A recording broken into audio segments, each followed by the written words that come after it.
Hello, everybody. This is Johnnie Geathers. Welcome to another JH Man on Fridays. I hope all of you have a great day so far. You just got your day started. I hope you have a great day. So today we will be talking about a topic called reclaiming your living body. And what we're going to be doing is I'm actually going to read the exercise about reclaiming your living body, and we're going to talk more about it. With reclaiming your living body, this is more of the aspect of giving the practice of mindfulness. And with practicing mindfulness is more so of being able to stay grounded with yourself, being able to be more present within yourself, and more so appreciate yourself when it comes to practicing mindfulness. So let's get into it. All right. So although breath awareness will be the basis for almost all the meditation practice, you will have to focus on paying attention to bodily sensations through the practice of the body scan. So in this first little part, automatically it said that even though breathing is important, we have to be able to pay attention not just to our breath, but we got to pay attention to all parts of our body, which is why it's important for us to pay attention to our five senses. If y'all saw my JG mental health tip last week, I talked about how using our five senses is important because it helps us get through certain different things in our lives, and it could be used as a coping mechanism. All right. The body scan is a very important practice. On one level, it will help you train attentional skills by bringing awareness to physical sensations over and over again. On a deeper level, this profoundly healing practice will help you reconnect with your body and re-inhabit it from within. So with doing a body scan, it will help you, one, to kind of get more deeper within your body, but also it will reconnect you with different things with within yourself. So it will help you to reconnect, one, with yourself and kind of be more comfortable within yourself, but also it'll help you to kind of rebuild certain skills that you have. All right. This next piece is about to be powerful. We live in a culture in which the body tends to be neglected.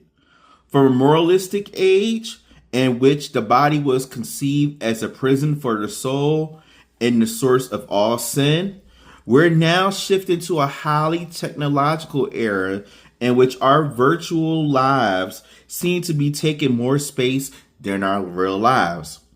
So, spending many hours seated in front of screens and often harmful postures, we can become quite disconnected from our bodies. And when we don't listen to our bodily sensations, we become unable to read the messages they're trying to communicate. In a way, an unattended sensation is like a letter we sent to ourselves but never opened it. So it kind of broke it down to us that in our culture, we're so used to neglecting our bodies because we're so into other different things. We're into other people. We're into social media. We're into watching TV. We're into video games. We're into music. We're into all different things that we don't really pay attention to what our bodies is telling us. And that's why they say it's important for us to listen to our bodies, because our bodies know what we need and what we want and stuff. So like, for example, say if you didn't eat all day, but you notice your stomach been growling all day, but you're not paying attention to it. So we're neglecting our body because we're not eating. Our body's automatically telling us, yo, feed me, but you're not feeding it and everything. So we spend so much time into other different things instead of really listening to what our bodies is telling us. All right. Another aspect, I'm going to give an example because this is what is in this book right here. It says, in someone's work with cancer patients, it's heartbreaking to see how much suffering is added to the already considerable challenge of the disease and its treatment through self-condemnation and self-blame. Feelings of guilt, betrayal, and self-hatred are for many people more painful than the trials of chemo and radiation.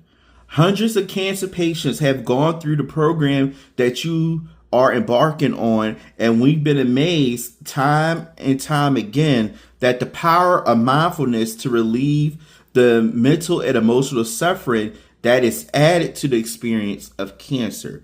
So what it's saying is that within, cancer patients, they're already going through challenges because they got to put their bodies into so much stuff when it comes to chemo and radiation. But with practicing mindfulness during the journey, it helps them to be able to realize that they can relieve their mental state. They can relieve their emotional state. They can relieve the turmoil that they're actually feeling while going through this journey of getting through cancer and beating cancer and such. Quite often, when people realize they need to pay attention to their bodies, they tend to view the body from the outside in, mainly focusing on its image and appearance. From this perspective, the body is seen as an object in need of some sort of adjustment or improvement, reducing body fat, increasing aerobic capacity, changing hair color, and so on. In that way, the body becomes an it or a thing that has been manipulated. In mindfulness practices, we are doing the quite opposite. Every mindfulness practice is an embodied practice, an approach to experience from the inside out, in which the lived experience of the body is brought into focus. So what they are saying is that we pay attention to our bodies based on the exterior. So we're more so looking at our appearance, but not really realizing that what's important is what's inside first, and then the outside will show afterwards. So we're not trying to, downplay anybody that's trying to work out, downplay anybody that's trying to focus on their, their exterior build and everything like that, because, I work out and, try to keep myself stable and everything in that nature. But it's more so of looking at not just the external, but also looking at your inside body as well. All right. So Francisco Varela, a noted molecular biologist and contemplative who co-founded the Mind and Life Institute, was fond of using a distinction found in the German language that reflects these two approaches to the body, a distinction that is absent in English. The German word Körper refers to the body as a structure or object, and is used when referred to a corpse or somebody else's body. In contrast, Lieb refers to the living body of direct experience, the body of sensations and feelings through which we live. It's not coincidence that the word Lieb resembles the English term life, since they share the same root, lif, in Old English, meaning a person's self constituted by the quality of being a life.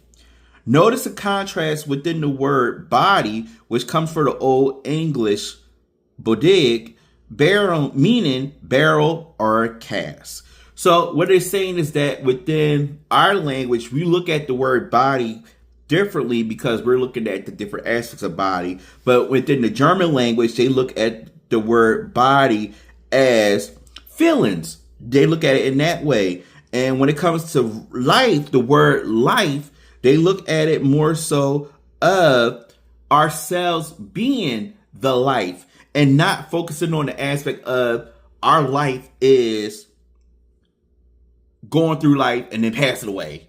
From my understanding, from what I'm taking at it as. They look at life as a way that you are the life. Like, I know we hear the saying that, oh, I'm the life of the party. So with you being the life of the party, that's basically saying that you are the life. You are the life. You are the life. Your body is the life. It's not the life of what we're going through on a daily basis. We ourselves is life. We're life because we're living. Look at our organs.